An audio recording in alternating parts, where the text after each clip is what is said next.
Hello. And welcome To Sort of the Story. I'm Janey. And I'm Max. And this is the podcast where we tell each other stories, like fairy tales and folk tales and mythology and any other thing we want to... I think there's hair in my one. This is the podcast where we tell each other stories, like fairy tales and folk tales and mythology and anything else we want to talk about. And also we tell each other what's in our drinks. I'm sorry, I got distracted. I need medication. And also, you are here. Welcome. Do you need medication? Don't call us. We're not drug dealers. And also, I am not packing, but should be. I thought you were unpacking. I'd already unpacked. You know me. That suitcase is empty and away. I will never understand. So I went on a work trip, and I got to look at worms. You would have hated it. I love worms. No. The kind of worm you hate. Oh, like parasitic worms? Yeah. Oh, no. Yeah. You don't want me to tell you the... No, I really don't. Okay, then I will not. But I gotta look at worms, and then I gotta look at how kids can make their own, like, water filters and test things out, and I gotta look at a life straw. Whoa. Oh, the ones that, like, filter river water? Yeah. And that was cool. And then everything I went to, I was like, oh my gosh, we can totally integrate this into the art room because then we can look at water and we can make our own waterscapes and then they can talk about blah, blah, blah. And this can go into the civics lesson. And so then I had like a whole written out, like, this is how it relates to all the STEAM.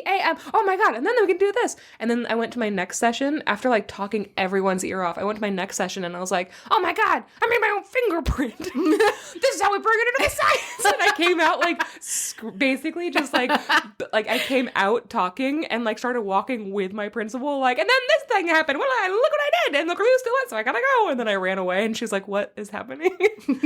And then I saw the dollhouse of Usher. I got to see high schoolers like had built and 3D printed and like laser printed and shit like that a huge collaborative dollhouse based off of the dollhouse of Usher. Okay, sorry, I already told you all this, but off of the House of Usher, guys, this is what it's like to go on a work trip with me. My coworkers are exhausted. That sounds super fun, though. It was so fun. I always have fun at the STEAM conferences. Meanwhile, I was at home, and nobody was here. It was just me and the animals, and no Janey. Did you love it? Do you guys just live like this? Like, with no Janey in your house? And if so, how so? Aww. I was just walking around the house, and I was like, what the fuck does anyone do? You didn't, like... You didn't turn the air conditioning all the way down? Oh, I did, immediately. Yeah, that's what they do. I don't know. I guess that's what they do. Yeah, and then I looked at my phone for 2 hours and I fell asleep because I was cutting off my own air supply because of how I was laying on the couch. And then I went to bed. So we had a really exciting time here, too. I woke up in the middle of the night, and the first night, I, like, shot awake because I thought that I heard Summer, and I felt him rustle in my hotel bed. So I, like, reached over to touch him. And then it was disorienting because I looked around and I was like, where am I? And then I was like, oh, I'm in a hotel and there's no Summer here. And I was telling another teacher that she was in another hotel. And I was like, I slept really bad. Also, I woke up because I thought for sure I felt my dog. I reached over and she goes, oh my God, I did that. I did that last night too with my cat. And I was like, what? And she was like, yeah, I felt my cat jump on my bed. So I reached over and I went to go grab her. And then I woke up and I was in a hotel bed. Like, we had the same experience. That's so weird. Isn't that odd? Or we're just like two into our animals. Happy November, guys. Whew. Okay. Well, guys, I know that's riveting, and I know you love that, but we have to stop going on tangents, Max. You just cannot talk anymore about your personal life or your coworkers. And instead, you have to tell us about the Patreon. Okay. You can be on the Patreon. There's a link. You can give us $3 and you get to hang out with us on Discord. Or if you give us $7, you get a whole bonus episode every month. That's true. All of that is true. Also, guys, please rate and review this podcast. There's a lot of new people listening. Hello. Hi. That's surprising and welcome. We're usually not this funny. We're usually so boring. So serious. If you like NPR, stick around. This is fresh air. It's not fresh air. It's cloudy as fuck. Legally, this is technically polluted air. That's true. And also, fresh air should say that as well. This is not a podcast for children, and so don't expect us to not be terrible, because we're gonna be. And yeah, rate and review this podcast. It helps us out a lot, and we love you. And if you write a weird enough review, I'm going to read it online. So be weird, but give us 5 stars. Thank you. Okay, Max. Janie. It's a school night. Oh my God. I just got back from a conference, and we're both full of fried rice.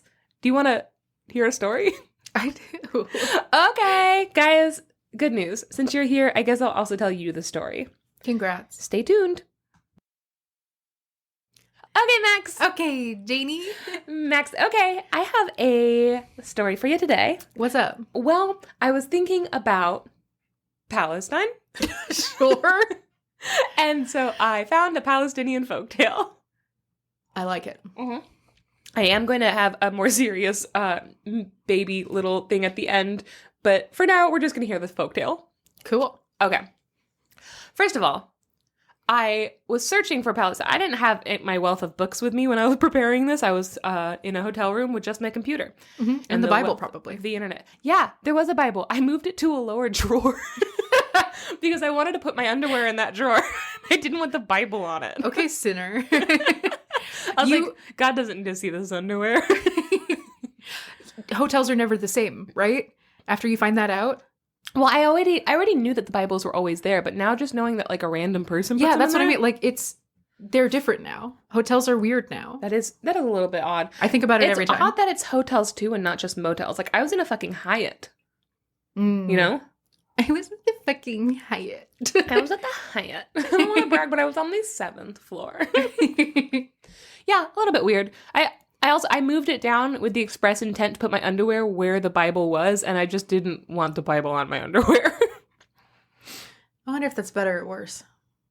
Having the Bible on your underwear or having your underwear on the Bible? I think there's different groups of people that say no to either or both. I say no to the Bible on my underwear. A lot of people touch that, and I don't want that. I just mean, is it better to put your underwear in the same drawer as the Bible or to move the Bible to a lower drawer? Well, whenever I put on my underwear, I say, blessings, blessings. Blessings upon you. Blessings upon you, I say to my own butt. So I don't need the Bible in the drawer, too. Because I'm already doing my part.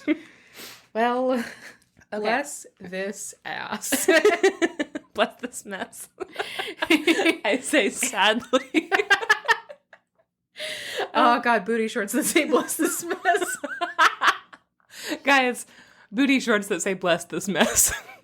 I could have a whole second career as a person who exclusively screen prints on booty shorts, I think. If I get that heat press, Max, and I'm that gonna do subliminal it. printer, then we can do literally whatever we want. And we can make sell, so many butt shorts. we can sell whatever merch we want to sell. Oh my God, I'm going to make so many booty shorts. I'm just going to have to fucking bite the bullet and get it. So much of my sense of humor at this point in my life is just phrases printed on booty shorts. 100%. Okay, so I found this folktale from Palestine, and we're going back to it. Beyond the Bible and everything else. I was searching for Palestinian folktales. There's a couple books that I ordered. I found a really, really cool blog by Sonia Suleiman. And Sonia, I believe, is Palestinian. I'm going to go into her a little bit at the end. But she specifically rewrites and basically just writes down Palestinian folktales as she finds it. She does what we do on the podcast, but just writing them down as a source, which is very cool. And she also sources all of her stuff. And she's like, this is where I got this one from. And so here's a folktale adapted by Sonia. It's called Nani, Daughter of Nani. Nani? Nani, Daughter of Nani. In Japanese, Nani means what? Surprised what?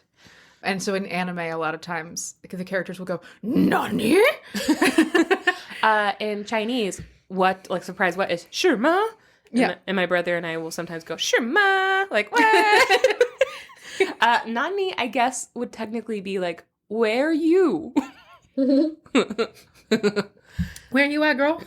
Nani? Okay. Nani, daughter of Nani. There once was a king and queen who could not have a child, no matter how hard they tried. And Max, they were trying, all right? Woo! Woo! It wasn't working, though. And that made them sad. Is that the sound of them trying? Yep. Well, they were doing it wrong. They should have been fucking and not just clapping. This made them very sad, and they prayed every day that their luck would change. And one day, a dervish came through town. A what? A dervish. Is that one of those? Is that a dancer or is that a tornado? No, neither. It's like a holy man from like a specific religious sect. I believe I wanted to put in exactly what religious sect it was, and I forgot to write it down. From what I understand from the research, it's kind of like a minority group that has been kind of persecuted, especially around Turkey, I want to believe, but there are still people who practice the religions. Is it in any way related to the... I think it is also like a religious sect where they like dance really fast and they have robes and they spin around, and that's like where the term whirling dervish comes from, maybe? Could be. I have no idea. Well, this is only sort of the story, okay? If you know, please reach out. I am interested to know more. I just did a really quick do and then saw it was somebody who is... Yeah, you just sang a little song and then you decided... That's no all more I need than to know. me. All right. So one day a dervish, who is in this case a holy man, does magic, comes through town, and he was selling mountain apples. Oh. And he cried out that these apples were magic and they could help anyone conceive a child. And the king was like, oh, that's applicable to me. Sure. And maybe only me. Everyone else here is fertile as hell. So the king approached him and was like, is it true? Do these apples really work? Give you babies? And the holy man was like, yeah. And he says, if you eat half of the apple and your wife eats the other half, then you will have a splendid son. But be warned. The king had to pay back the magic apple, or the gods or whoever, by making a river of molasses and a river of tahini flow through the city. And the king was like, you should listen to that episode of Sort of the Story where Max talks about the molasses flood. He should. Also, one of my favorite recipes in the entire world is a recipe for sea salt tahini chocolate chip cookies that I use maple syrup instead of honey in, and they're so good, and I'm just thinking about them now. I'm just thinking about them. Could you substitute the maple syrup for molasses? Maybe. And you can do Nani, Daughter of Nani themed cookies? Probably. Could you have them on my desk by Thursday? Maybe. Okay. Stay tuned to see if that happens. It's Tuesday. Woo! So he says, make a river of molasses and a river of tahini flow through the city. And if you do not, then your child will die when he's still young. And so the king's like, you got it, dude. And then he grabs the apples and he and his wife eat the apple. And soon the queen gave birth to a beautiful baby boy who they named Hassan. He grew up happy and mischievous, as children do. And he was loved very, very much. And one day, while he was walking to school, the little prince was approached by the dervish. And the dervish said, quote, son of kings, tell your parents to honor their vow or the voices will devour you. Whoa. Oh, shit. And the dervish gave the boy 3 pebbles to put in his pocket as a reminder of the warning. And then the boy went to school and he had a great day and there was something wrong with his lunch and some kid was being kind of a jerk and he saw a girl he liked and he just forgot all about that stupid weird warning. And so he went home and didn't say anything about it to his parents. And that night, his mother found the 3 pebbles in his pocket, and she was like, my son's hoarding rocks again. Like, threw them out the window. A few days later, the dervish approached him again on his way to school. And he's like, kid, I'm looking around and there's no river of molasses. I'm going to guess you forgot. So he says again, son of kings, tell your parents to honor their vow or the voices will devour you. And at this point, he gave the boy... The story says 4 pebbles. The story says he gave the boy 7 show heels, but I think that they meant to write shoe heels, so I'm editing. So he gave the boy 7 shoe heels to put in his pocket as a reminder. And that's a lot better than rocks. Why 7? Because 3 isn't enough and he's mad at him. Why not give him a note that says, don't forget to tell your parents that? What if he just filled his pockets with apples? Yeah, or molasses. Oh, fill his pocket with molasses and tahini cookies. Ooh. And then he eats all of them and forgets. Oh, yeah. He would do that with the apples, too. Yeah. So the shoe heels were super strange and so hard to ignore. So when the queen found them, she was like, what is this? And Hassan's like, oh, yeah. Something really weird happened. And he told his parents the whole story. And the king gasped and said, the devil made me forget. And then he immediately ordered the rivers of molasses and tahini to be constructed in the heart of the city. So it took a couple years, logistically. Sure. But finally, they were completed, and the river flowed. And that day, an old woman named Namir, maybe? Ummnimr. I'm going to say Namir. Yeah, that sounds right. So that day, an old woman named Namir wandered out of her home to run some errands. She was poor and she rarely left her home because she was very old.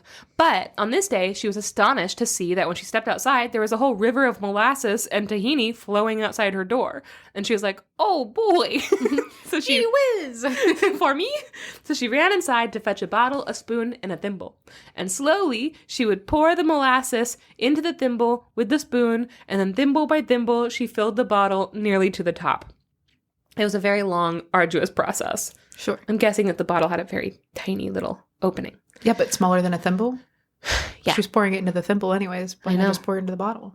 She would get tahini all over her other hand, and she was already waist deep in tahini molasses. So it was a lot of effort, but she was very excited about this, right? And she had almost filled her bottle all the way up to the top. It had taken so long. And just then, as she was emptying her last thimble, a stone whizzed by her, and then another, until finally, one of the stones hit her bottle and broke it. No. And the contents spilled back into the river, along with, like, broken glass. Yeah, a lot of broken glass. And an old woman's tears. Yes. And she looked up, and she saw Prince Hassan laughing and holding a slingshot. What a little dick. Like, what a little dick. This is, like, straight up there with Perseus squeezing that the gray lady's eyeballs and then throwing it in the sand. Like, screw you. You could have just given it back. Be nice to old people. Just be nice in general. You know what? You don't even have to be nice. Just don't be an active asshole.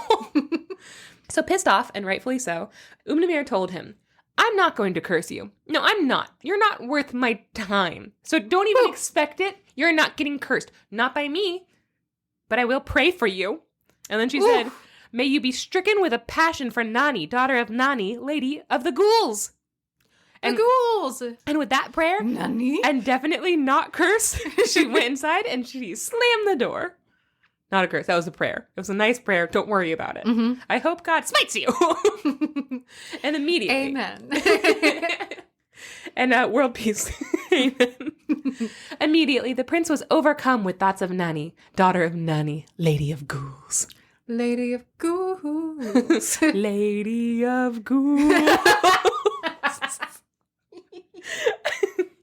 Nani was all he could think about. He was so in love with her. He was going mad. So he went back to Namir and he said, please, who is Nani?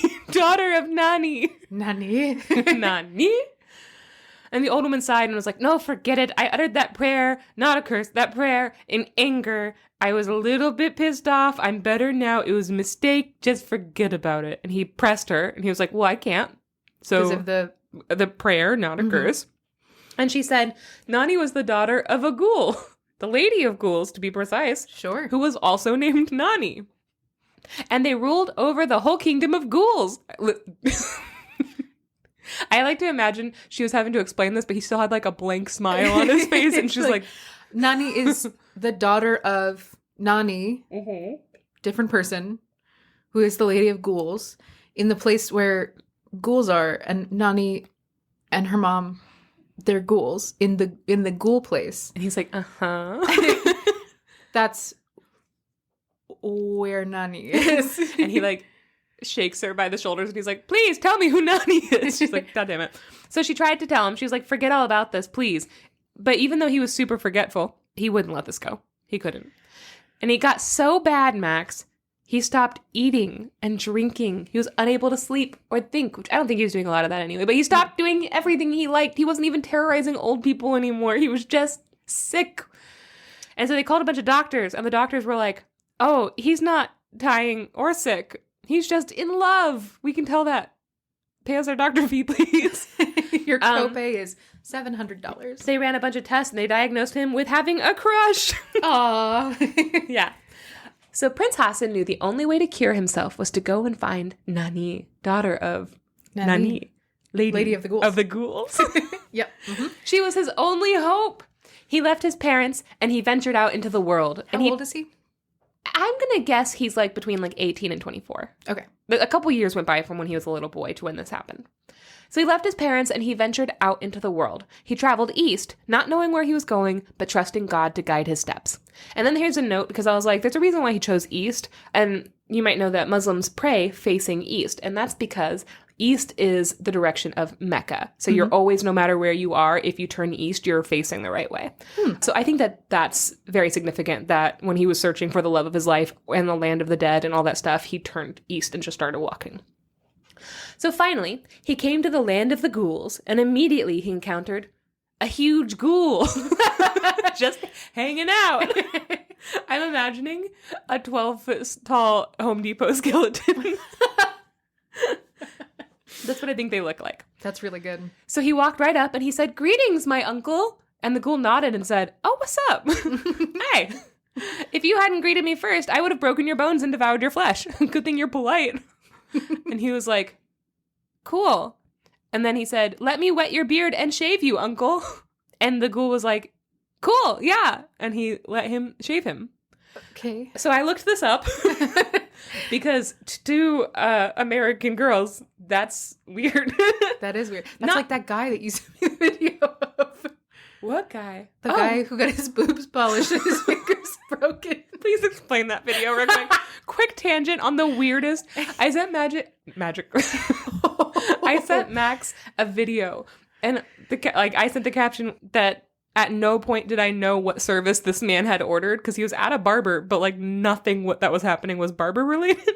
Yeah, so it was this guy, and he had like hair and a beard, and he was wearing no shirt, and he had no hair on his chest. No, he was so hairless between the neck and the waistband. He was so waxed and shiny, he looked fake. Yeah, he looked like he was made of... He was also like buff. Yeah. So there's this man, and then there's the barber man, and the video opens... Get ready. The video opens, and this guy takes some fire and just really quickly lights the guy's ears on fire. Just for like a second. He just like starts tapping his ears with some fire. Yeah, and then he like puts some soap in his ears and then like scrubs them up. With his hands. With his hands. hands. And then later on, he like takes like some sort of like little scrub brush, and he just starts like aggressively like penetrating his ear a bunch. Yeah, to like swab it out. But like he's doing it weird. Yeah, he's doing it weird. And then meanwhile, he like the buff guy shaves has his eyes closed and his head back, like he's getting the most relaxing treatment of his life. And then this guy like pinches his nostrils shut and takes like clippers and like buzzes the guy's nose hair. Yeah. Which is also weird. It was a weird way to do that. It was a weird way, and he was super fast about it in a way that seemed very unsafe. I didn't know that's what he was doing. I was like genuinely like, maybe this is more of the fire treatment. Like this guy asked for a little bit of danger. Yeah. And then this guy got out these weird like triple scissors and like shaved the parts of the guy's face that didn't have hair on them. I was like, what's that for? And so at this point, I'm like, oh, he's there for a shave. The other stuff was weird, but he was there for a shave. And then the guy gets some soap and he just really gets in there and lathers up the guy's boobs. And I was like, what's happening? He started to like massage the guy's boobs. Yep, and like slap them. Yeah, he was like playing the fucking bongos. Meanwhile, the guy's face is still, his eyes are closed and he has a little smile on his face. Like he's getting the most relaxing treatment. And then he like pulls the guy's arm out and then he like diddles his armpit. And again, the guy is not reacting. He's just having a nice time. And then the guy just like, I don't know, he like slaps him in the face a couple of times. And then he takes his fingers and breaks them. Oh yeah, and then he takes the guy's hands and he does that really upsetting thing where everything cracks all at once and you're like, that doesn't seem right. And he did that with his hands and it was so loud. It was so loud. And the guy is still like smiling. Not reacting whatsoever. I'm not convinced that guy was alive. Well, and then there was a man in the back just like watching it all and making direct eye contact with the camera. Okay, so yeah, and like reading a magazine with obviously his we're legs crossed. gonna go ahead and link that Instagram video so that you guys can see. Maybe we'll put it in our stories. I'll repost it onto our stories so you all can see that. It's weird. Yeah, and then they took a little cheese grater. Oh my god, I forgot about brick. I thought it was Parmesan cheese. Everyone thought it was Parmesan cheese. He sat the guy up in the chair and he took like a brick and a cheese grater and then he just grated the brick onto the guy's head and then like slapped his Cinnamon. It was so weird. I am positive that was Parmesan cheese. Like, it was the weirdest. For the ladies. Wink. And I want to date him. He's so shiny and his boobs are so tender now. His hair's full of cheese. Call me, fellas. Okay. Anyway, so Hassan has I haven't just... stopped thinking about that since you sent me that video. It's so weird. It makes no sense. None at all. There's no good explanation for anything happening. He looks like such an official barber. Why was he doing that? Okay. So Hassan is shaving the ghoul. Shaving is significant in Islam, as it is a sign of general purity and cleanliness. So a lot of times people will shave like their armpits and their pubic hair and their nose hair and just like get rid of all body hair, basically. According to religious text from Book 28, number 4183, quote, the Prophet, peace be upon him, it's part of the scripture, saw a boy with part of his head shaved and part left unshaven. He forbade them to do that, saying, shave it all or leave it all. Which sounds, okay, end quote. So that's the scripture. Separately from that, I've heard so many baby boomers say the exact same about undercuts. Oh, yeah. Right? 100%. But yeah, Prophet says, shave it all or leave it all. One or the other, okay? But that's the significance of the shaving of the ghouls, right? It's seen as like a sign of respect. The shaving of the ghouls. The shaving of the ghouls would be a really good sequel to The Silence of the Lambs.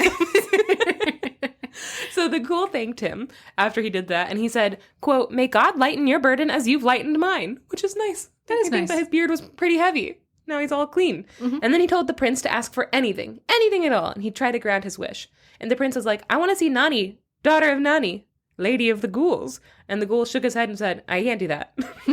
Goodbye. But he said if the prince walked for 3 more days, he'd find the ghoul's brother. And then the ghoul said, say, Balazabul sends his greetings. And then he sent him on his way. Oh. So this story, these parts of the stories, it's going to be like very similar to other stories that we've told on this podcast. There's a lot of similar themes going throughout. Okay. Mm-hmm. As often happens. The prince traveled for 3 more days, and finally he saw a second giant ghoul roasting an ox over a fire. Oh. And Hassan greeted him politely, and the ghoul casually said, good thing you said hello first. If you hadn't, I would have broken your bones and devoured your flesh. And he wasn't even hungry. He had a whole ox. He didn't even want the meat. He would have just done it. Or like as an appetizer. Oh, Hassan is a lot smaller than an axe. An ox. What did I say? An axe. Oh, he's a lot bigger than an axe. Hassan told him Balazabul sent his regards and asked if he could shave him, as he had shaved his brother. And that ghoul was like, done. Yeah, please. And after he was all like in a good mood and stuff and looking fly, he's like, what can I give you? And Hassan again asked if he could be taken to Nani. And the ghoul shook his head. He's like, I don't know how to get to her. But if you travel for 3 more days, you'll find our other brother. Sounds like these skeletons are just trying to hook their brothers up with a free shave. 100%. It's like that scene in New Girl when Nick is in Mexican jail and they go to the hotel and they're like, hey, and they start like trying to grease palms being like, tell us who to talk to next. And they're like, go talk to Raul. And then Raul was like, yeah, go talk to Tim. And they just keep giving money until they get to this one white guy that's like, thank you so much. Leaves. Okay. So he's like, go talk to our third brother. He has more knowledge than both of us. And so he's like, when you get there, tell him Balazabul sends his regards. The first one was Bal and then A-H, like Lal, A-H-L, Zabul. And this one is B-A-A-L, Balazabul. These are both just variations of the name Beelzebub. Yeah. These are demons. So Hassan met and refreshed the third ghoul, and he told him what his brothers had said, and he's like, where can I find Nani? And the third brother told him that reaching her would require lots of courage, and that the most important thing to remember was to never be afraid. Or else. He said fear would lead to misfortune. You have to keep your cool. You'll be fine, and your family will be fine. And the prince is like, oh, okay. Fear is the mind killer. Yeah. And also Hassan's like, I've never had a thought in my head ever. So, done. I one time slingshot a woman. For fun. He gave the prince a bobbin and told him to walk until the threads stopped. And at that point, he would be at Nani's window. And he should cry out, Nani! Nani? Hey! Nani! And then he would sink to his knees in the dirt. But he mustn't be afraid or struggle, because that would make it worse, like quicksand. And instead, he should cry out, Nani! Nani! And then he would sink to his waist. And at that point, he should cry out, Nani! Nani! And then ghoul. and then he would sink to his neck. And at this point, Nani would look out of her window and say, what? And then she would let down her hair, which would wind around him and draw him up to her. Ooh. And so Hassan did exactly as the ghoul said. And he found Nani was even more beautiful than he could have ever imagined. And she let her hair down and she drew him up out of the dirt. And when he was up there, she offered him something to drink and they chatted for a bit. And they were both like, yeah, cool. This is working for us. I'm vibing. Nice. Sure.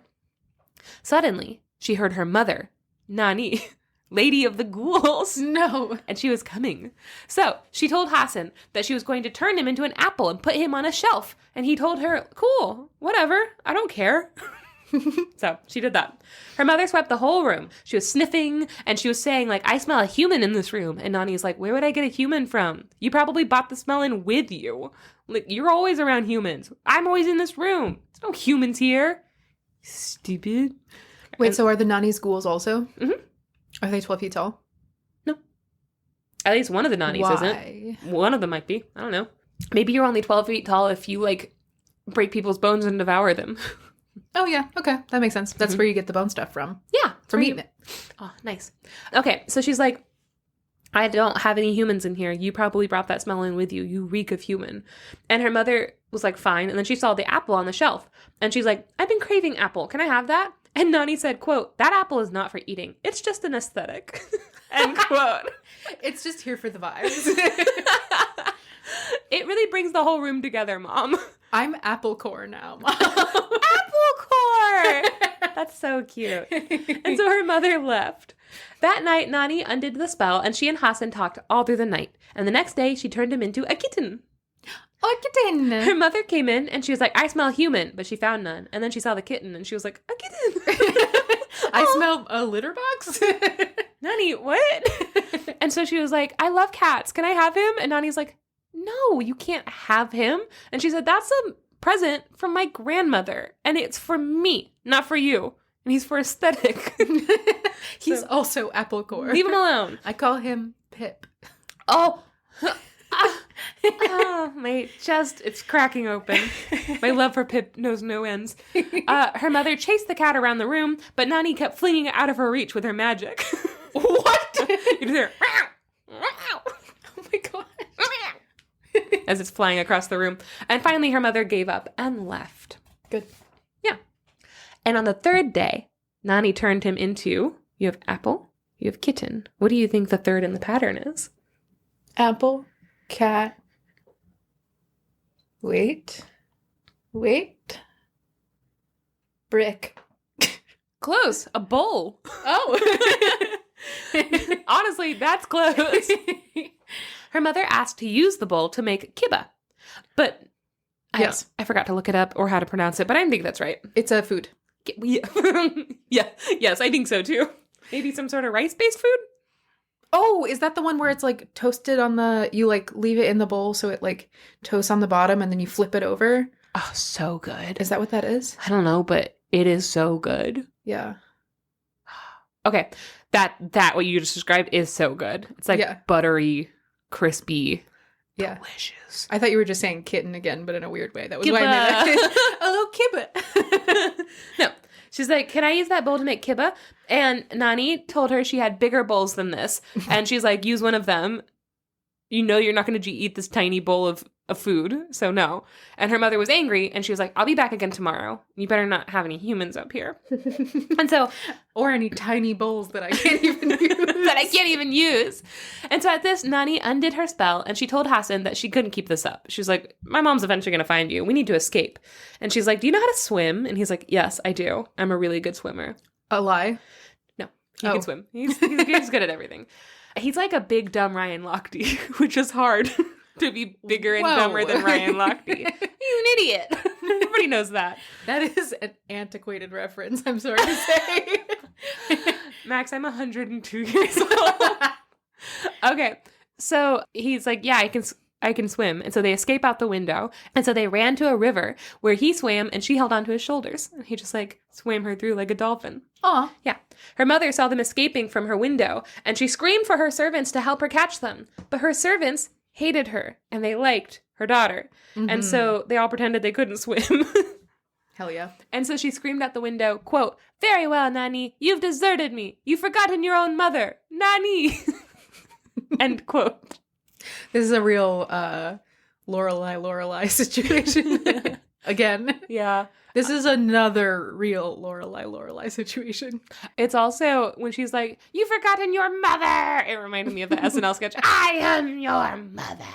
I am your mother. No, you better not. That's one of our, we'll also put that in the sources. Sure. Because honestly, it brings us joy. And also the Totino's pizza rolls. You guys just for fun. Do you guys want to just hang out and watch SNL clips with us? That should be a Zoom hangout we do one day where we just show them our favorite SNL clips. What's the one with, what is it? You can skip me. Happy Halloween. Oh my God, I can't believe that. Guys, we weren't even looking at each other. That thought that just pinged through our heads. Oh my God. You can skip me. Happy Halloween. So good. I think we should just have an SNL hangout. Okay. Yeah, we should. We should also make a YouTube playlist. Oh. We should do both. Guys, we'll make a YouTube playlist. That's we a can good do idea. both. Yeah. Okay. Okay, so the two lovers ran back the way that he had traveled to get there, and they passed all the ghouls he had met along the way, and they all congratulated him, and they refreshed his supplies, and they wished them the best, and they said, "We're rooting for you, crazy kids." And eventually, they made it back to Hassan's home city, and just outside of the palace gates, Hassan stopped, and he said, "You can't meet my parents like this. I need to have a whole procession come and get you. No. Let me go get my parents. Wait in this tree until I come back." And I wrote, "Damn it." Okay, so we're going to get into some familiar territory, so I'm going to kind of go through it. However, the second Hassan entered the palace, he was greeted by a huge feast, and he promptly forgot all about Nani. Oh, he's so bad. He's very stupid. There was a servant girl named Fitna. It's like Fitna this whole fitting this whole pizza into my mouth. That's not what you were going to say. Fitting pizza into my mouth. That is what I was going to say. All right. What were you going to say? You going to make fun of Fitna? Yeah, I was. I'm not going to. My parents listen to this podcast. That's true. They're so disappointed in you. Yeah. There was a servant girl named Fitna who was Fitna this dick. Woo! I didn't even say it. Mom, Dad, I didn't even say it. I'm also not even doing that joke right. I don't know why I can't do that joke right. You can just say fitting a dick, but I keep saying fitting a this dick. Why? I was going to say fitting his dick. Fitting a... We don't even have or to. Or fitting his dick. Fitting a dick. Like, fitting any dick. I'm not picky. Says fitna. Okay. I would like to also apologize to Max's parents, who are basically my parents. So sorry. There was a servant girl named Fitna who had been tasked with fitting a dick into her mouth.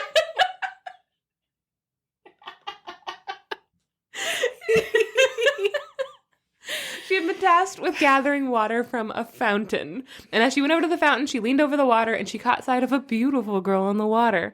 And thinking it was her own reflection, she got distracted and she dropped the pot and it broke. And she was scolded by her master, and he sent her back with a tin pot that wouldn't break.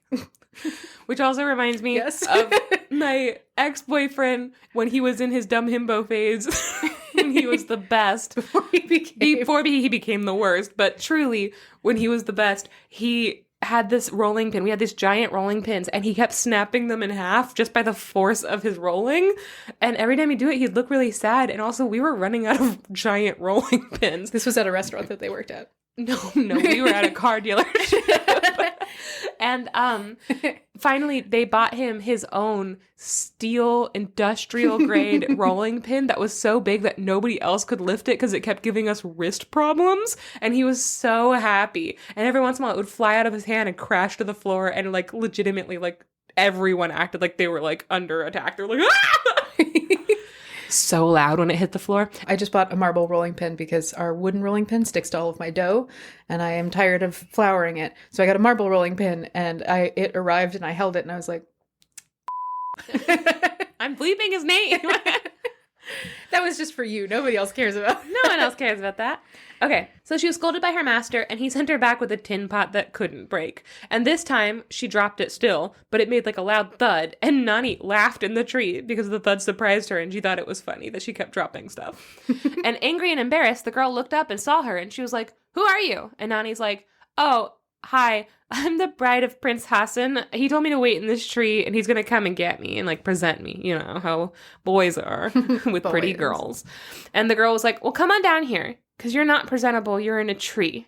And Nani's like, "That's a good point, actually." So she climbs down, and the girl's like, "Let me put these clips in your hair. Your hair looks really bad. Let me just put these clips in." And as soon as Nani allowed the girl to put the clips in, she, poof, turned into a white dove.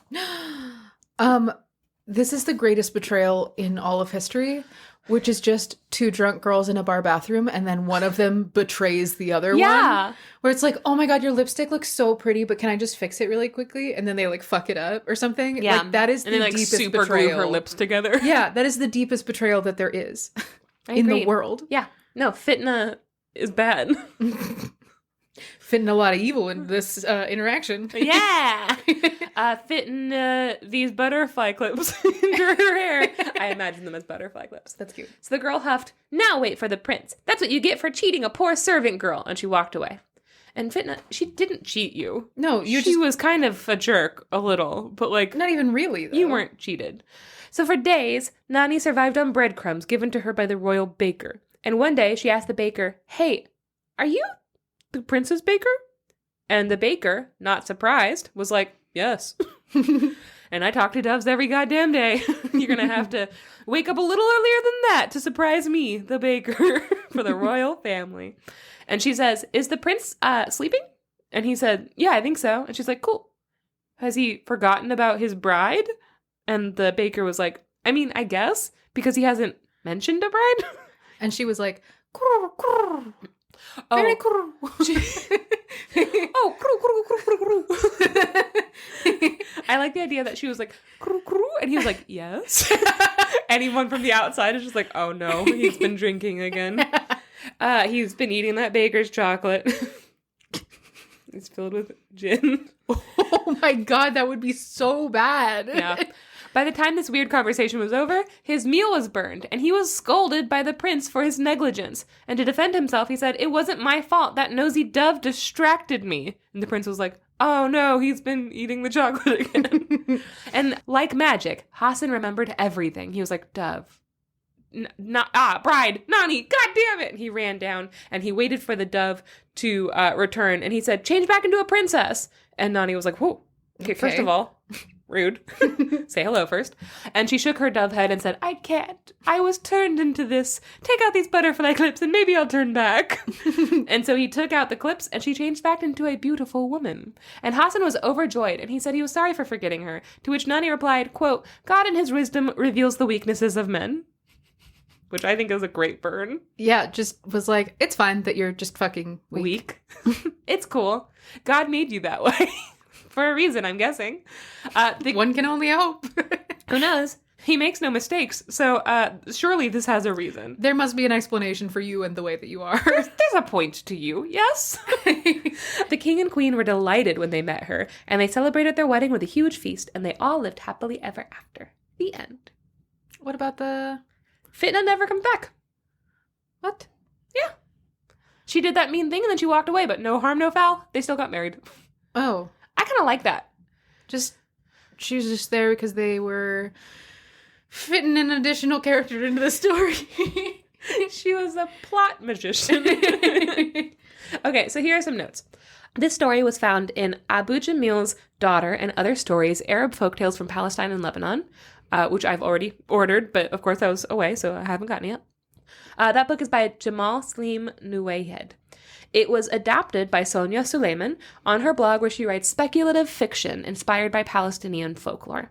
So this is adapted by Sonia, so there could be some things left out. But to be honest, we've read so many of the same version of this story, or at least like parts of the story. Because again, this is like a lot of different parts of stories put together that I'm actually fine that Fitna didn't get punished.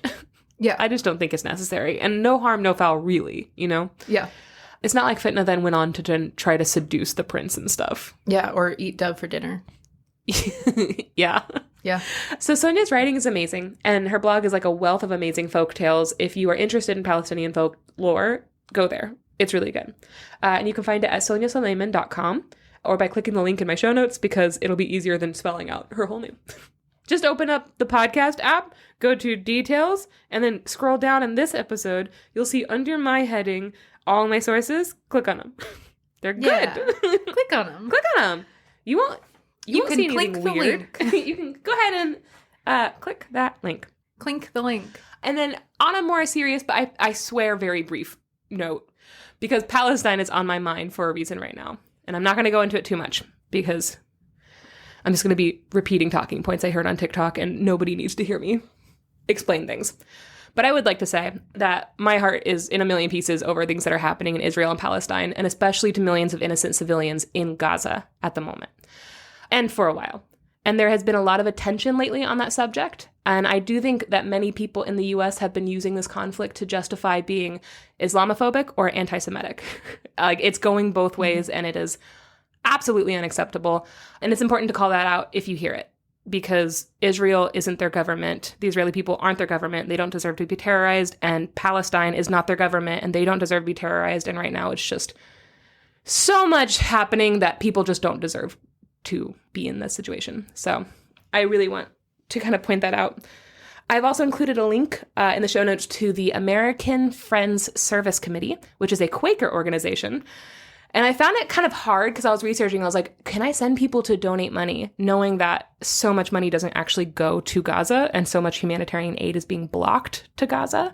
Mm-hmm. Some trucks are getting through, not enough. But recently, in the past couple of days, some have been getting through and more are expected to. So just so you know. But I did go to this link, and they have a form that helps you write a letter to your representatives, and it urges them to oppose a ground invasion of Gaza and instead support a ceasefire and humanitarian access. So you can find that form at afsc.org, and you can search, if you want to go there, search Tell Congress Oppose a Ground Invasion of Gaza. Or you can click the link in our show notes. Open our podcast, click on the details, go down to my podcast, the link is included, it's all down there. There's also a link from the same organization, AFSC, with 5 ways you can support Palestinians in Gaza. So, all the things. And also, we've told a couple stories from Palestine on this podcast, and we love them. It's just a wealth of really great folklore.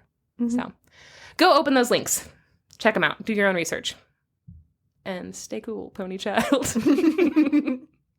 Cool. Cool. Good? Cool. Do you want to take a quick break? Yeah. Okay, let's do it.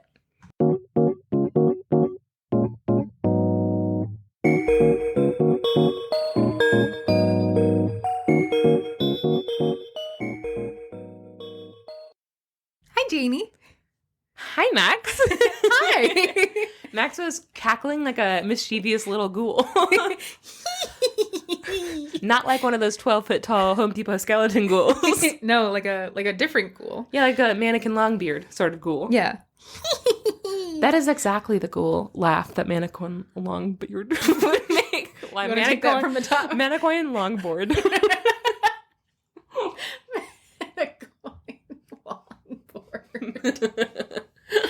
Okay, Janey, the story that I have for you today is from Russian Magic Tales from Pushkin to Platonov, collected by Robert Chandler.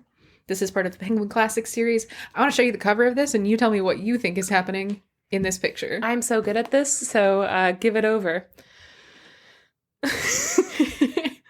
So there's the most bored king ever. He is bored. He's got his head rested on his fist, and he's like actively sighing. He's got very curly, long beard. He's got one lady next to him winking and pointing like, eh. And on the other side, there's a lady, and she's winking, and her hand's being thrown back like, eh. And there's a lady sad, hiding behind everyone like, hey. And that's what I see. Well, I'll tell you what I see. He super just farted. Why do you think he just farted? Oh, he's sitting in his chair, and both of the women have their eyes closed like, ah. Yeah, they're both like, it looks like they're waving their hands in front of their face. I'm a child. Okay, now that you say it, though, that's exactly what it looks like. Aw. Good for him. Yeah, and this one's like kind of into it. Burn the house down. All right. Russian Magic Tales from Pushkin to Platonov, edited by Robert Chandler. This story is from Ivan Alexandrovich Kudyakov, who is a contemporary of Alexander Afanasyev. Our boy. Different people, though. Different guys. Okay. He is fascinating. I couldn't find a bunch about him online, but this book does a really good job of introducing him as an author. They talk a lot about his history as a folklorist and everything, and it's super fascinating. So I'm just going to give you a quick overview of his life, because it's very cool and weird. Okay. So Ivan Kudyakov was born in 1842. By the time he was 20, he had collected and published 3 books of folklore. The first one when he was 18, the second when he was 19, and the third when he was 20. Wow. Yeah. One a year. Yeah, huge collections of folklore. You think the publishing industry was a little less exclusive than it is now? No. No, I don't think so. Way worse then, huh? Yeah. At this time, he had also, by the age of 20, he had also created 2 books of riddles. Russian riddles. Aw, good for him. Yeah. So by the time he was 20, so he was at the Moscow University as a student at this time, as he was producing all of these folkloric works and these collections of riddles. But as a result of something that I was not able to find any information about, he lodged a complaint against one of his professors. He was one of several students to do so, and then he was kicked out of the university. Oh my god, I really want to know why. I know, right? I want that goss. I want that hot goss. I need the goss. Oh, what if it's just a bummer? Yeah. This professor has this cat that he keeps throwing at us every class. It's making it hard to learn. That's the least bummer thing I could think of. This professor keeps letting women into the classroom. Oh no, what if it's a bummer because they're the bad guys? Yeah. Aw. There's no necessarily indication of that, but he's thrown out for a complaint against one of his university's professors. He joins the revolutionary opposition, sort of as a result of being kicked out of university. Yeah. He, after a few years of being a part of this opposition movement, his house is raided by a special task force who is doing, as far as I can tell, the police state. Yeah. They raid his home, and one of the things that they found in his house, which is recorded, but which was unfortunately later lost in a fire, was a manuscript that he was writing of obscene and anti-clerical folktales. Oh my god. I know, right? I want it. I know, right? Oh my god, what if in I forget the year, 2007, an author finds it, or a aspiring author found that lost text, right? Reworked it, adapted it to the modern age, published it as the Da Vinci Code. Obscene and anti-clerical folktale. Oh my god. That fits both of those things. And his name was Dan Brown. I was thinking obscene, naked, silly and horny. Yeah, but I guess that's also fine. That was pretty obscene. They talk about Jesus and Mary Magdalene fucking. So does the Bible. No, they don't. Do they not? No! What Bible are you reading? Mary Magdalene and Jesus were just friends. What? In the Bible, yeah. Really? Okay, so in the Bible, Mary, this is what I remember Who from is supposed to believe that? Jesus does save Mary Magdalene because she is being stoned, because he saves her in a public setting. He's like, whoa, because they're trying to stone her to death because she was caught with a man outside of wedlock.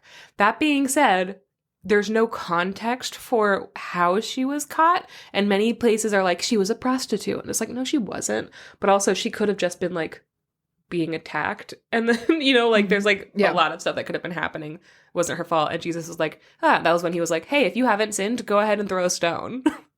You can't stop throwing rocks at this lady. She didn't do anything. Oh. And then Mary Magdalene became one of his biggest followers because she was like, hey, thank you for saving me, and also I have nowhere else to go, everybody's ostracized me. And he's like, well, come on, my mom will love you. It's one of the better stories of the Bible, to be honest. It's rad as hell. Yeah. Was it in Joseph's Technicolor Dreamcoat that they fuck? Is that real? It's in the Da Vinci Code. I don't know what to tell you. So he had this text that was found in his home. It was lost in fire. He was arrested under being an insurrectionist, revolutionary, whatever. Sure. his punishment was that he was exiled to eastern Siberia. That was the punishment. That's the one. They're like, we don't feel like killing you ourselves. We'll let the world do it. Yeah. The earth will swallow you there. So they exiled him to eastern Siberia. But unlike the dozens of other people, including folklorists, who were banished to eastern Siberia, he is probably the first, maybe the only one of them to take that as an opportunity to study the native peoples of that area of eastern Siberia. Hell yeah. So Unless he was using his knowledge for evil, then oh no. I don't think so. Okay. He ended up in a region that was mostly inhabited by the Yakut people. Mm-hmm.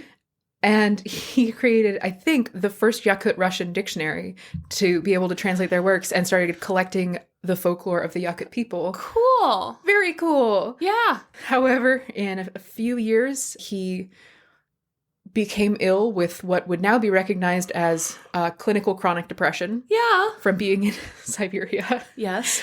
And after a few years, he was sent to a mental hospital, and he died after about a year in the hospital at the age of 34. Good Lord, Mm-hmm. He was young. He was a baby. He was just a baby, I say. Just A baby, I say. He had his whole world ahead of him, I say. But that is like really, I mean, it's extremely young. Yeah, That's he was so 24 when he was arrested. So that's 10 years. That's true. He was right out of college. That is Yeah. wild. Yeah, it's crazy. And he is also an incredibly great example of an ethical folklorist, like for his time, and also honestly for any time leading up to the 1900s. Yeah. He was really careful about all of his records of folk stories Mm-hmm. are verbatim Nice. from the people who told them, and all of them are also feature descriptions of the circumstances and the people who told him the story. Yes. Amazing. Which is great. Yeah. That's a great way to do that. Super fantastic. He sounds fascinating. Mm-hmm. This work was obviously published in Russian initially, and was translated by a name that you might recognize, Sibyllin Forrester. Yeah, Sibyllin Forrester. Who is the editor and author of Baba Yaga, the Wild Witch of the East. All In right. folk tales. Queen. Folk and fairy tales. What is this guy's name again? His name is Ivan Alexandrovich Kudyakev. Okay. I love him. Yeah. Super fascinating. Mm-hmm. Also would have probably gone on to do a bunch of other cool stuff.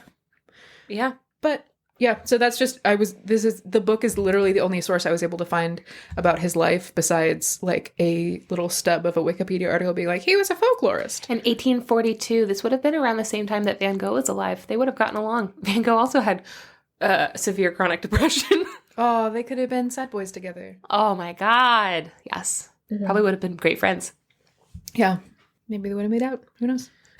Oh. Maybe. I don't know. Maybe. I don't know. Who knows? This story is called The Stepdaughter and the Stepmother's Daughter. Nani. Daughter of Nani. I spent like 5 minutes on my lunch break today while I was going over this. I was like, I guess it's technically correct that like it would be the stepmother's stepdaughter and her daughter. The stepdaughter and her stepsister. I was doing the PEMDAS of like Russian familial trees kind of, where I was like, okay, so the stepmother's daughter and her stepdaughter. Please excuse But my she wouldn't dear be- Aunt Sally. Yeah. But she wouldn't be, if it was her stepdaughter, then she wouldn't be a stepmother to her daughter. She would just be the mother to her daughter. So it would be this stepmother's, no, because the We have main stepmother is her character. identifier. Yes, we have main character plus secondary character and that secondary character's daughter. Yeah. Yeah. But the main character is the secondary character's stepdaughter. But the secondary character is the stepmother. Anyways, I just thought about this But for a we're long doing, time. like, in order of What I've importance. come to Yeah. is that this story should have been called The Stepsisters. It should have been called Stepsisters. That would have been great. Except that it would have sounded like Cinderella fan fiction Yeah. or like alternative fiction. Or The Stepdaughters, even. Yeah.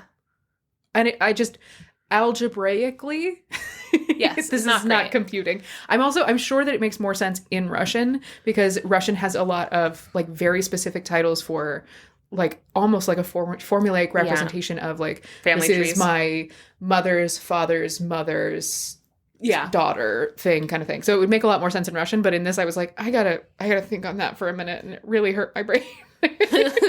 Don't know why. Once, there was an old man and an old woman, and they were married, and they had a daughter, one daughter. And then the old woman died, and then the old man married another woman. So now the daughter had a stepmother, and the stepmother also had a daughter. Okay.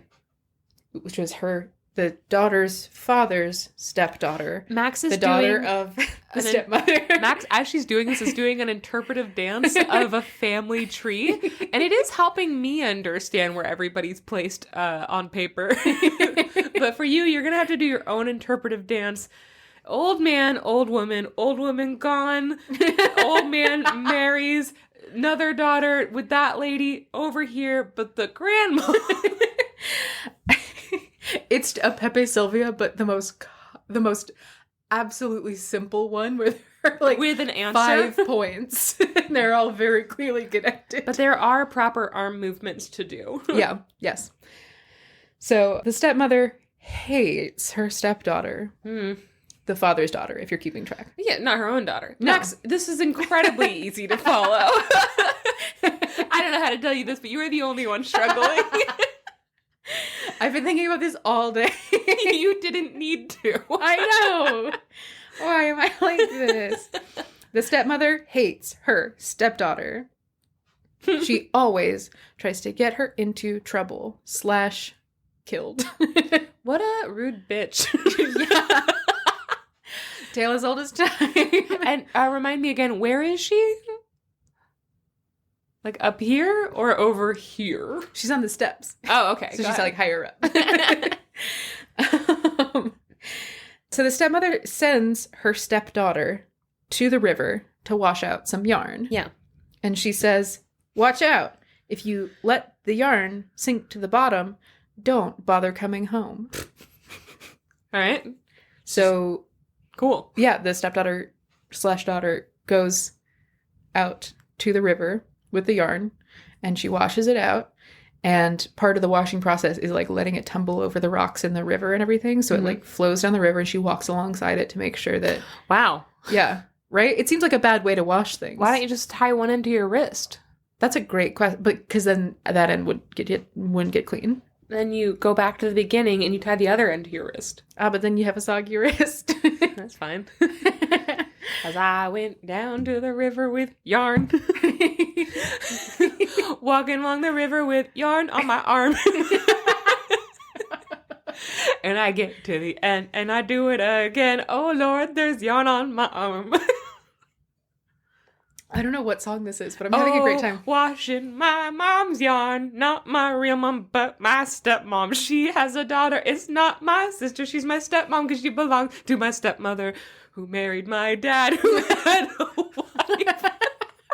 What's happening? I'm doing the family tree, but in musical form to help you. Did you just make that up? Yes! The tune, it's beautiful. No, the tune is Down to the River to Pray. I've never heard that song. You've seen the movie, Oh Brother, Where Art Thou? Yes. All the women in the water. As I went down to the river to pray, studying about them good old days. Okay. Okay. Oh, sinner, let's go down, to, you know. Do I have to do my version again? Yeah, keep going. Down to the river with yarn on my arm. I feel like I got tricked. You did. Yeah. I'm going to sell it and make millions off the royalties. So she takes the yarn, she lets it tumble down the river, she walks alongside it, and it's tumbling and she's about to grab it, and they're at like the edge of the forest, but it touches the edge of the forest and plunges into the water and sinks and disappears. And she's like, oh no, the thing that I was told specifically not to allow to have happen. How can she control the river? That's a great question. That's a really good question. Okay. So she's now at the edge of the forest, and she's like, my stepmom said not to bother coming back if I let the yarn sink, and I let the yarn sink, so I guess I live in the woods now. Oh, poor thing. And she walks into the woods, and she walks and she walks, and she comes to a little clearing, which is right off of the entrance to the woods, just like a little bit to the side of like where the yarn disappeared, right? Mm-hmm. Like parallel to it, inside the woods. Yeah. A little clearing. in the middle of the clearing, there's a tiny little house. And it has chicken legs. No! You're telling your Baba Yaga story! Yeah! I'm watching the recording just get, like, smaller and smaller and smaller as you excitedly whisper that you're telling us a Baba Yaga tale. Guys, I did a couple of weird new beasties in the past couple of weeks, and I really wanted to revisit an old classic. Yeah. And here she is. Here she is. Ah. Our lady. The old classic. So she walks into a clearing. She sees a tiny little house on chicken legs, and it is facing away from her. And she says to the tiny little house on chicken legs, little house, stand with your back to the woods and your front to me. And the house turns around on its chicken legs and faces her. Yeah. She's able to climb into the house. Oh. And inside of the house is stretched out an old woman. Mm-hmm. And the house is so small and she is so big that she is stretched out. So her head is in one corner and her feet are in the opposite corner. And the girl screams and she says, "Ah! A Yaga Baba!" What? Yeah, I lied. It's not a Baba Yaga story. It's a Yaga Baba story. Because the house turned around. Oh, Yaga Baba. Oh, Yaga Baba. So the literal translation for you guys, Baba Yaga, Baba is like a term for like, it's kind of like aunt, basically, or aunt. One of those. Yeah, it's like Nana, kind of. It's an honorific for an older woman. Yeah. And then Yaga just means like strange or like mysterious. And I don't have I took Russian for like a quarter, and I don't have a super clear grasp of like how adjectives and nouns work, but I don't really think that the position of the adjective affects the noun, if I'm remembering correctly. Yeah. So regardless, it means the same thing. It's just this whole story, they call her the Yaga Baba, and it feels really weird. And that's part of why I wanted to tell the story. Are you going to say Yaga Baba the whole time? Yes. Okay. I'm going to try. All right. I believe Let's in you. get our Yaga bobbed. Ew. What does that mean? I don't want to get my Yaga bobbed. Do you want to get your Baba yogged? Yeah. Oh. Yog that bob. I know a guy. Who? I don't know any guys. Good. So she sees the Yaga Baba stretched out in her house. Mm-hmm.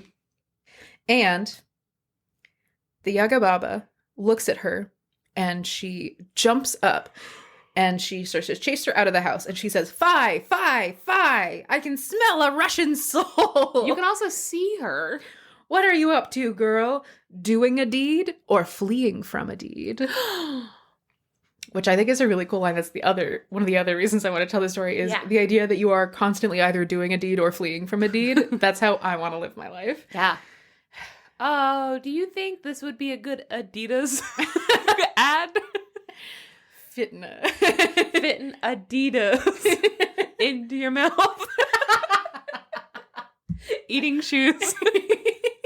Eating shoes. The Yaga Baba. That's a weirder one that we've done. Anyway, guys, like and subscribe. So the girl explains that she went to go wash the yarn in the river, and her stepmother said, "If you let that yarn sink, then don't you dare come back." And then she let the yarn sink, and so she was like, "Well, I guess I live in the woods now." And then she got into the clearing, and then she saw the little house, and she talked to the little house, and she had said, "Little house, turn around." And then she walked into the little house, and then the Yaga Baba was in there, and then the Yaga Baba started yelling at her, and now here we are. Good. Yeah. The Yaga Baba says, "All right, well then you can heat up my bathhouse." She has a bathhouse? Yeah. Where? It's on chicken legs? Is it in the chicken tail? Mm. That's so wild. I've never Right? heard of her having another house. There were a couple of stories in this chapter, this like section of like Baba Yaga stories within this book, and a couple of them reference like her having a bathhouse or other people having bathhouses and stuff like that. I think it's like she doesn't have room for a bath in her tiny house. So plus, what if she was taking a bath and her chicken house got scared and started running around? Then the water would just splash everywhere. Yeah. Oh, that's sad. I hope nothing scares her chicken house. I do like the idea that she's in her house, like reading a book, and then her house just takes off after like a bug, and she's like, ah! The door flies open and a single bumblebee flies in and then it slams shut. And then Baba Yaga's just in there with a bumblebee and she's like, "Damn it, house!" Buddy cop movie about Baba Yaga and her house. is. I want like a bee and puppy cat kind of like they're friends thing. I think that would be really good. I think that would be good. If you make it, you owe me royalties. So she says, you've got to go heat up my bathhouse. And the girl says, okay, where's your firewood? Yeah, fair. And the Yaga Baba says, well, it's behind my bathhouse, obviously. And the girl is like, okay. So she goes over to the bathhouse, she walks behind it, and she sees a pile of bones, human bones. Oh, no. No logs, only bones. I wonder if those would burn well. I don't think so. She brings them into the bathhouse, and she lights them on fire, and she tries really, really hard to get them to catch, but no, they don't burn well. I nailed it. Yeah. Also, have you ever heard of bone char? No. It's exactly what it sounds like, and it's used as an ingredient. Human bone char? No. Unless. Unless. I mean, can you really tell? Anyways, bone char. Yeah, cool. Just a thing I found out about. All right, just ashes. Yeah. From bones. Yeah, just bone char. It's just weird that that's like a thing that you... That is weird. It's also, I was expecting it to be... I found it on an ingredients list, and I was like, that can't be what it sounds like, and I Googled it, and I was like, oh no, that's exactly what it sounds like. Burn some it's bones. Charred bones. Scrape off the... Char. It's the char of it's a bone char. Yeah. Yeah. Found out about this a couple weeks ago. Pretty weird. Yeah. So she tries to light these bones on fire, and she can't get them to catch, and she's getting more and more frantic because she's like, oh, the Yaga Baba's going to be so mad at me that I couldn't heat up her bathhouse. And then a little sparrow flies by, and the sparrow says, hey, we're in the woods. Oh. You should go get some firewood from the woods. Oh, no. Oh, this is how it would get me. I also really like this one because it's like a lot of them are like instructions. Yeah, a lot of the Baba Yaga stories are like you got to know a secret for how to deal with her and everything. And this one is just kind of like, no, you just look around, dummy. Hey, man, That's sad. Use your creative bones. And then she starts like playing the bones like a boggo. She's like, no, go get wood, stupid. Oh, you dummy. So the bird is like, you're in the woods, go get some wood from the woods. And she's like, oh my God, I'm going to go do that. Thank you so much. And he's like, absolutely. Yeah. So she goes and gets some wood from the woods and she lights it on fire in the bathhouse, and the bathhouse heats up until it's nice and toasty. Then she goes back to the Yaga Baba and she says, Yaga Baba, I've heated up your bathhouse. And the Yaga Baba says, well, then you can go and bring me some water in this sieve. Oh no, not in a sieve. Is that how you say that? Yeah. I'm never sure. A sieve. Sieve. A sieve sounds better. A sieve sounds better. Sieve is like a it's like a strainer. vase versus a vase kind of thing. Yeah. A sieve? Yeah, I've only ever heard Sieve? sieve, really. I don't think I've ever heard sieve, but it is spelled like sieve. I don't know. It's a sieve. I don't know that I've ever said it out loud. Sieve. Colander. It is a colander. She's like, why don't you go collect water in this colander? Because it's easier to bowl. pronounce. Yeah. And the girl takes the sieve out to the river and she tries to fill it up with water. Pray. Yeah. She takes it out to the river and she starts to try and fill it up with water. But oh no, all the water fell out of all of the holes. Yeah. She's like, well, I guess the Yaga Baba's going to eat me. Well, she hasn't expressly said she would do that, but okay. I guess you could just assume, and that's Yeah. fine. And then the sparrow flies up again and is like, hey, what are you doing? And she's like, I'm trying to collect water in this sieve, and I don't know how. And the sparrow's like, okay, well, you're at the river. You could get some, like, mud and, like, clay and put it in the bottom of the sieve, and then put the water in there. Because, like, the river holds the water, and that's made of mud. Yeah. And so maybe you could do that. She's like, oh, yeah, that's a great idea. Thank you so much. So That she is a collects good up idea. some mud and like smushes it into the sieve so that it's like solid. And then she scoops up some water. She brings it back to the bathhouse. And then the Yaga Baba's like, great, you brought water. Now I need you to bathe all of my children. What? And she's like, oh, okay, where are your children? And the Baba Yaga is like, well, go out to the bathhouse and I'll send them out to you. So the girl goes and waits out in the bathhouse with the door open, and she hears a sound of like rustling in the grass, and an army of worms, frogs, rats, and insects all pour into the bathhouse. There's going to be a lot less children in there after a while. Some of those children eat the others. Yep. They all pour into the bathhouse, and she's like, well, you're all very dirty. You're all filthy. And she sets to work, and she gives them all little baths. Oh, cute. And then, because she's covered in dirt from cleaning all of the animals, she gives herself a little bath. And they all go back home to the Yaga Baba, and they tell her what a nice bath they had. And then she goes back to the Yaga Baba, and the Yaga Baba is like, put the kettle on. And she's like, for what? The Yaga Baba was like, we're going to have a cup of tea. Yes. So they sit down together, they have a cup of tea, and then the Yaga Baba says, I want you to go down into the cellar. There is a red chest and a blue chest. And the red chest is yours. Take it home to your father and take it with my blessing. Aww. And so the girl goes down into the basement. She takes the red chest. How does it have a basement with the chicken legs? Inside of it with the chicken legs? It's hollow. Oh.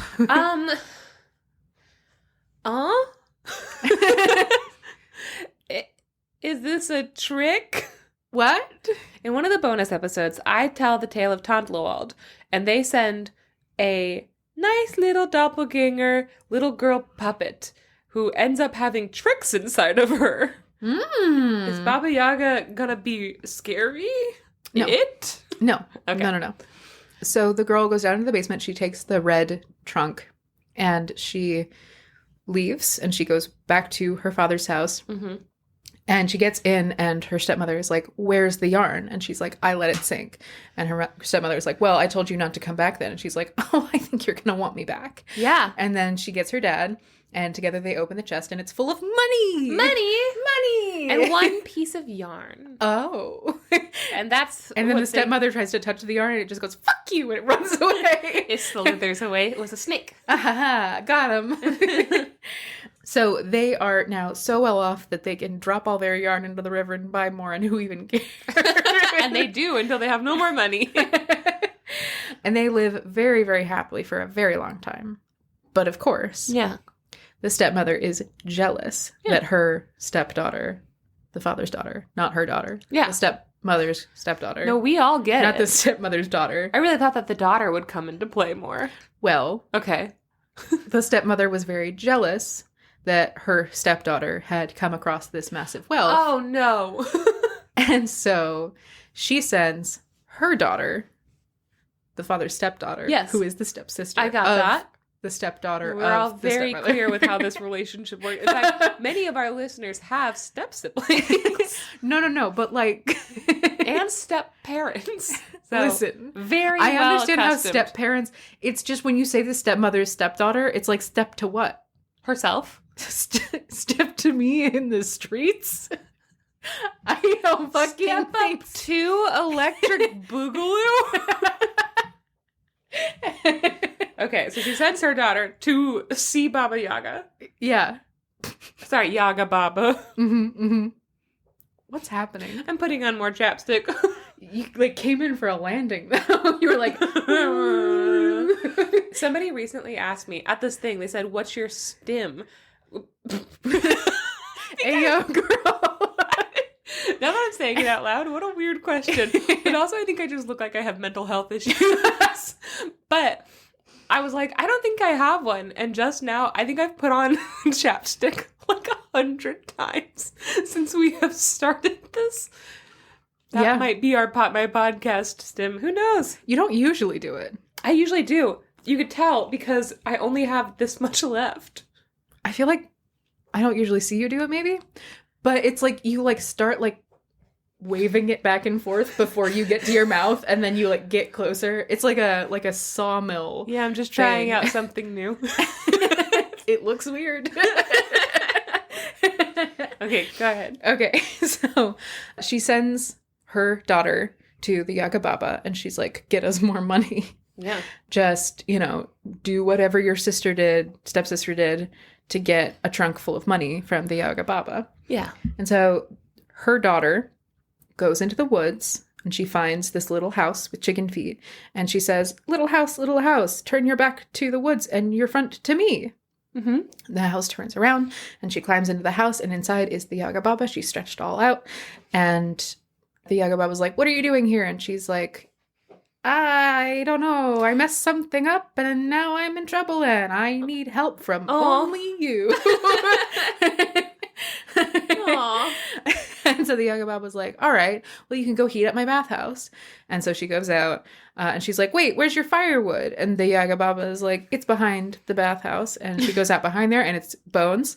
And she's like, oh no, these are bones. They're not wood. And she brings them inside. She tries to light them, can't do it, gets really upset. And then the sparrow comes and is like, hey, you're in the woods where wood is. Yeah. Go get some firewood instead of bones Yeah.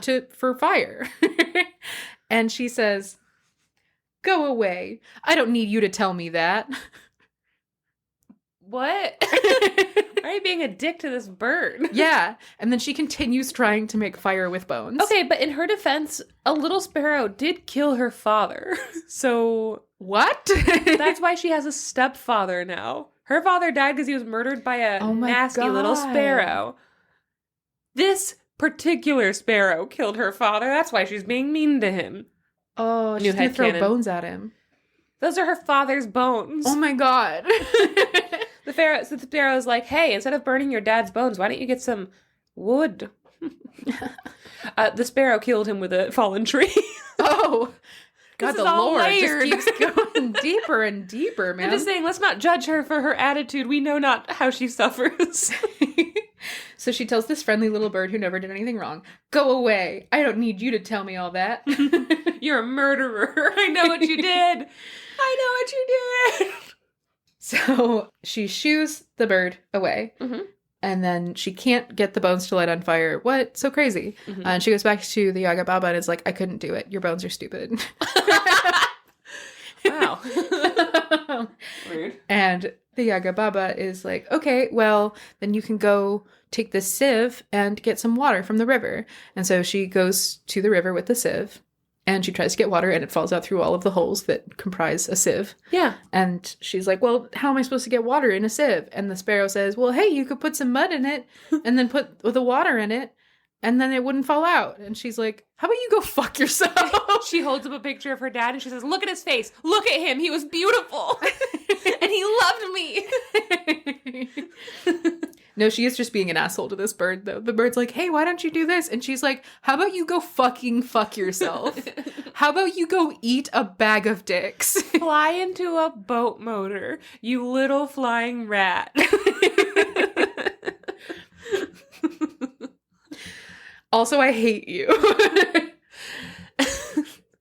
So she continues trying to collect up water in the sieve and she can't do it. So she just kind of gets the sieve wet and brings it back. And she's like, this is the best I could do. I don't know what you want from me. And the Yaga Baba's like, all right, well, that's going to make it really difficult because I need you to wash all of my children. And she's like, all right, whatever, I'll make it work. And the Yaga Baba's like, okay, go wait in the bathhouse. And she goes and waits in the bathhouse. Mhm. And then all of these insects and bugs and rats And frogs. and frogs and worms. Yeah. All All the little children. all her children. Now, why are they so dirty suddenly? They recently had a bath. They're kids. Okay. Kids are sticky. That's true. That's true. Kids are consistently sticky. Yes. So all of these little creatures run into the bathhouse for their bath, and she goes, ah, and starts squishing them. Oh no, her kids! And she squishes about half of them, and the other half are able to escape and run back to the Yaga Baba, and they're like, Mommy, she killed them! A massacre! She did a terrible job of washing us, and also she killed them! We've seen the face of death! And she's in the bathhouse! Ah. That's very evil of her. Very evil. And so the Yaga Baba is like, shh, honey, shh, go wait in the woods. Mommy's gonna deal with this.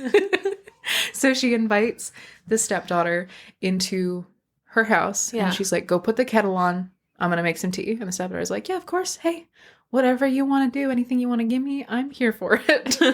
And they sit down, they have a cup of tea together. And then the Yaga Baba is like, okay, thank you for all of your help, I guess, today. You've traumatized all of my children. So that's not great. She says, I want you to go down into the cellar and there is a red trunk and a blue trunk down there. I want you to take the blue trunk, bring it home to your mother, and as my thanks for your service today. Yeah. And she's like, thank you, finally. And she goes down into the basement and she grabs the blue trunk and she hauls it out. Yeah. Hauls it back home to her mom. And her stepsister and stepdad are like, and her mom are all waiting outside, and they're like, what did you bring? And she's like, I got a chest too. I guess it's not that hard. And her stepfather is like, okay, well, let's open it. And she's like, it's not for you. You're not my real dad. I'm going to open it with my mom. My real dad was murdered by that sparrow. So she and her stepmother are like, you guys real mother. She and her real mother. You really are having a hard time. I really am. It's because it's weird because it's like the title of the stepmother. Yeah. But also she's not her stepmother. Yeah. It's weird. Anyways. So they go to her mother's room. Yes. And they open up the trunk together and it's full of fire and they burn to death. The end. What? It's just full of fire? Yeah. It's pretty good. That's a good prank. Classic red pill, blue pill, but the red pill is money and the blue pill is fire. One pill will... I don't know. I can't actually remember. One pill will make you larger, and the other will set you on fire. Okay. Max. Yeah. Hey, what's up? Baba Yaga. No. Yaga Baba. The Yaga Baba. Pretty good. We've had okay, so this is a couple episodes where we have repeat tropes, but put in a very different, almost a different context. Mm-hmm. From different cultures. And so I am trying to figure out what makes this significant to the Yaruk people. Is that the... No, this is not where that's from. Oh. This is just a Russian story. Okay, so trying to figure out what makes it significant to the Russian people, except for the Baba Yaga. I like the idea that this Baba Yaga doesn't eat children. She just punishes them. So what I think is really cool, because Sybil and Forrester also, Baba Yaga, the Wild Witch of the East in Fairy Tale, by Sybil and Forrester, is a fantastic book. It's a collection of a bunch of different Baba Yaga stories, as well as art from a bunch of different eras, everything. It's a really cool analysis of the Baba Yaga as a figure. Mm-hmm. Baba Yaga appears in a bunch of different ways in a bunch of different stories, and she serves a bunch of different purposes. So sometimes she is like a warning to children to be like, hey, don't go into the woods. There's something evil that will trick you and eat you. Yeah. I like that. There are also stories where someone is like, hey, you can get something from her, but you have to know what to do ahead of time. So she's going to ask you this, and you have to give her a nonsense answer that you wouldn't think to give her unless I told you to do this, right? Yeah. I really like this iteration of the Baba Yaga where she has demands, because there are a bunch of stories where it's it's what is it called? Like the troll in the well. Yeah. In Italian stories where it's this two stepsisters, and one of them is just inherently very nice to strangers and helps people out and is given gifts as a result of it. And then the other one tries to replicate the experience, but is not inherently kind and does things poorly and is punished. Mm-hmm. And this is kind of that sort of story. But I also like that it's not oh, she just kept trying harder until the bones caught on fire. It's oh no, on the one hand, someone was there to help her, and also she was willing to listen and get it done, because she understood that the point wasn't to light the bones on fire, it was to heat the bathhouse, which is what she asked for. Yes. That same thing happens there was a story, hold on. It was an African story I told about a sister who goes to the well, or no, she goes to get a baby. It's the staircase to heaven story. Oh, yeah. Mm-hmm. Remember, where the same thing happens, where they go and they get a baby, and then one of the babies explodes. Oh yeah. Yeah, it's this episode is directed by Justin Lin, I think was the title of that one. But it's the same thing of if you're not willing to take advice, then you aren't going to get very far. It's the idea of you have to listen to your elders, and you have to be a part of your community, and if you can't do that, then you're not going to survive. Yeah. Which is pretty universal at this time, in the past, throughout history, it's a pretty universal feeling of if you are only going about on your own, you're not going to make it. You have to be a part of a community kind of thing. Yeah, I also like, though, like, there are a bunch of stories where someone's like, okay, you're going to go find the Baba Yaga, and here's what you have to do. And that feels like kind of a similar moral, but the difference to me is that that's like, you only go on the adventure because you have the support of your elders who have told you what to do. Yeah. I like that she was on this, and then someone gave her some very reasonable and rational advice, and she took it. I also, again, really like that she keeps, like, the actual end goal in mind, and that's how she's successful, because she's like, you know, heat the bathhouse. And she's like, okay, so in order to do that, I need firewood. Where's your firewood? It's the bones behind the house. She didn't tell her to light the bones on fire. She told her to heat the bathhouse, you know? That's true. So it's like keeping the actual, like, end goal in mind when you're coming up with a solution is really cool. Yeah, I like that. The same thing happens in The Bear in the Forest Hut. And I'm thinking about, and also in Frost. And the thing that really upsets me in all of these is that the other sister isn't going out there on her own. She's not like, I can do that. In the African tale that I told, The Stairway to Heaven, the other sister is like, I'm going to go do it and I'm going to do it better. But these ones are sent out by their parents. They're like, if she can do it, you can do it. Go. And it's like, you haven't prepared her for anything. You being super hard on the other sibling has actually made it so that they are able to survive in the world. But because you have been focusing all your negative attention onto that one, you've been spoiling the other one, and now they don't know how to survive at all.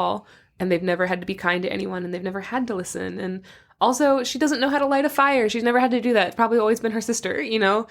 It's like setting them out into the world and setting them up for failure. Also, feels like a lesson for parents. Yeah, and it's kind of the flip side of that thing of, like, listening to your elders. It's like, okay, well, her mom told her to go and do this, and that was a bad idea, you know? Like, that was something where she maybe didn't use her sense and her instinct, and so she got in trouble. Oh, it's unfair. It's always very unfair. It's never. Yeah, I feel very bad for the other sister. Yeah, in all of these, like, weird morality, like, what it comes down to is, like, the ATU type of, like, the Black Princess and the White Princess. The Black Bride and the White Bride. Yeah, the Black Bride and the White Bride, where it's always like, oh, if there's one, there has to be another one to, like, demonstrate what is different, kind of. A lot of those, like, stories of dichotomy, I think, end up being unfair to the person who isn't the protagonist, you know? I also had the thought that if this had been a boy, like, just flip it, and this was a boy that went in there, when the Baba Yaga said, there's a red chest and there's a blue chest, get the red one. He would have looked in the blue one. A boy would have grabbed the blue one, too. Yeah. Or would have looked in both of them. Yeah. And gotten on fire. Yeah. 100%. Yeah, that's I feel like just in general, like, how these folktales go, if it had been a boy, that would have been a different ending. Yeah. I just thought that this was an interesting inclusion in our Baba Yaga. Another little Yaga Baba. A Yaga Baba. Okay. Well, Max, I'm exhausted. I'm also exhausted. We're going to go be exhausted. Janey. Yeah? Are you doing a deed, or are you fleeing from a deed? I am wearing Adidas. And I am McLovin' it. Oh. Okay. So, guys, if you are McLovin' it, leave us a 5-star review. Don't tell Adidas. Apple Podcasts. Tell Adidas to sponsor us. Thank you. We just did a whole podcast episode just for them. If you want to see pictures of anything, there's no real pictures of this episode, but you know what? Still go to our Instagram. Check that out. Yeah, or join us on Discord for all those SNL videos. Oh, we're definitely going to watch the SNL videos. That's fun. And if you want to be a part of all future Zoom meetings or just future discussions, or if you want monthly bonus episodes, or if you want to be part of our book club, which is very fun, we're reading Shiva's Fire right now, and it's lovely. I'm enjoying it. If you want any of that, check out our Patreon link in our show notes. And we hope you have a wonderful November. Guys, happy November. It's almost, 2023 is almost done. Ew. Whoops. Uh-oh. Uh-oh. You have a month to be better. Yeah, to finish all of your, 2 months, I guess. You have 2 months to finish all of those things on your list from the beginning of the year. Okay. And with that, we say adieu. Farewell. Bonjour. No. We're starting over. Okay. Goodbye, guys.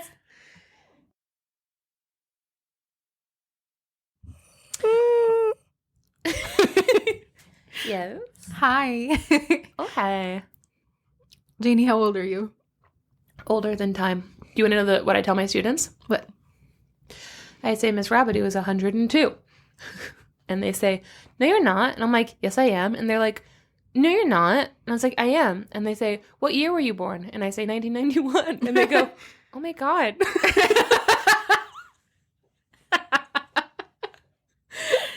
Oh my God, you are 102. Kids are dumb.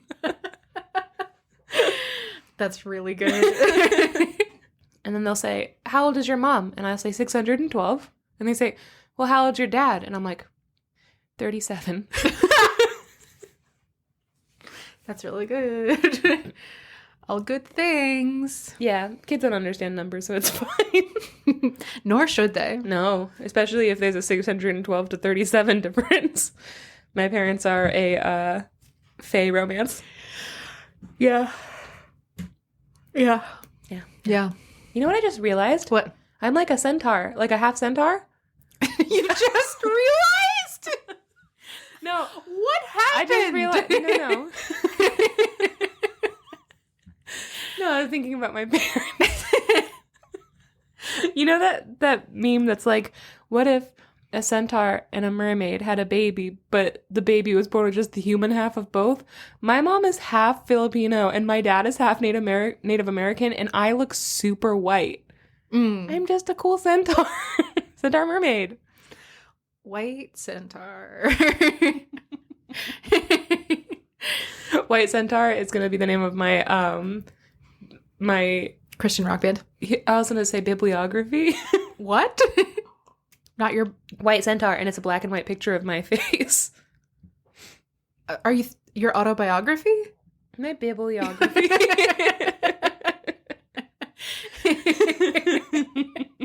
All of my sources are a white centaur. Okay, well.